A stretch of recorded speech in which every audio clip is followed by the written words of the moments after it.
Hello everyone, my name's Ruth Perry. I'm Senior Policy Manager here at Natspec, and I'm joined today by Kirsten Jones, our Policy Officer. And together we're going to tell you about a report into information, advice and guidance about post-16 options for young people with SEND that we published earlier this year.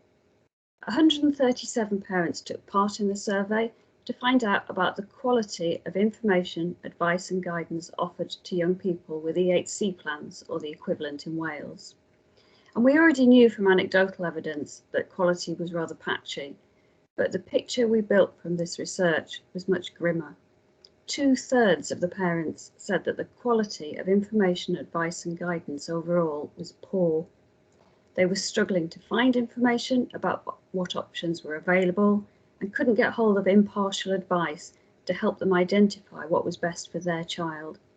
Critically, key aspects of the SEND codes of practice just weren't in place. I'm going to hand over now to Kirsten, who'll give you a really brief summary of some of our key findings. We looked at four main aspects of timeliness, availability, sufficiency, and the involvement of young people and their families. Almost 1/3 of parents said that they and their young people were never encouraged to think about post-16 options and that they were not discussed at annual reviews. Where discussions did take place, 58% of respondents said that they came too late and that this contributed to increased anxiety and undue stress for young people and parents. In this respect, we saw more positive experiences from respondents in Wales than England. Only 10% of our overall respondents said that post-16 options were formally discussed in the Year 9 annual review, which is when the SEN codes of practice say they should take place. When they did happen, they were predominantly when young people were in years 10 or 11. On the availability of information, advice and guidance, most young people and their families told us that they had access to post-16 events and fairs, but that they were often inaccessible or irrelevant to young people with special educational needs and disabilities. Almost half of all our respondents said that their main source of information came from their own research. Often this was by learning from other parents' experiences or through internet searches or well-informed friends. Schools were cited by some parents as helpful in providing information, and formal parent networks were a valued source in England. Having information is only part of the process of identifying options, and just 5% of respondents said that their local authority was the main provider of advice and information. We saw a real gap in the provision of specialist advice and guidance for young people with low incidence and high needs for whom mainstream provision was not appropriate. In terms of the sufficiency of information, parents told us that often the information they received did not represent a full picture of what they were entitled to.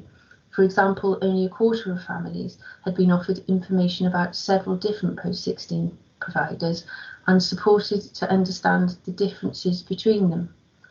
Where a special school had its own post-16 provision, 59% of respondents said that they had been given no information about alternative post-16 options, and only 1/4 of respondents had been given any information at all about specialist FE colleges. Some parents described their local authorities as deliberately providing a partial picture and steering them towards one option that they preferred, such as a regional general FE college, and that this was sometimes in circumstances where FE colleges and parents thought that this option was unsuitable. Some parents thought that cost, rather than the young person's need for education and training, was the key factor for local authority decision makers, and presenting a real tension between cost-driven rather than person-centred decision making. In terms of the involvement of young people and their families, 2/3 said that the young people were not very well or not supported at all to understand their post-16 options or express their own preferences. 40% of parents thought that not much weight or no weight at all was given to their own views or preferences as parents. We found that Welsh parents were more satisfied than English parents with the way and the extent to which they and their young people had been listened to. So that's a summary of our findings, and Ruth will now take you through some of our recommendations. Thanks, Kirsten. We make 10 recommendations in the report to various different organisations, the Welsh Government, the Department for Education, schools and colleges themselves, and to local authorities. But I'm just going to cover a few main ones here, and we think these are critical to improving the situation. We don't actually think there's a real shortage of information. It's just badly organised and difficult to find.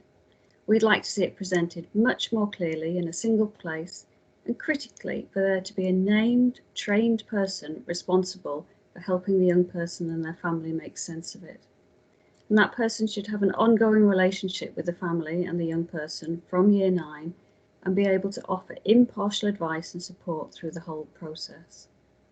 We'd also like to see a stronger system of accountability to ensure that local authorities and schools and colleges are all fulfilling their duties. There really do need to be consequences if practice is not consistent with what's set out in the SEND Code of Practice. Now, I'm aware that Kirsten and I have given you a real whistle-stop tour of the report today, but if you'd like to read the full report, you'll find it in the news section of the Natspec website. Thank you.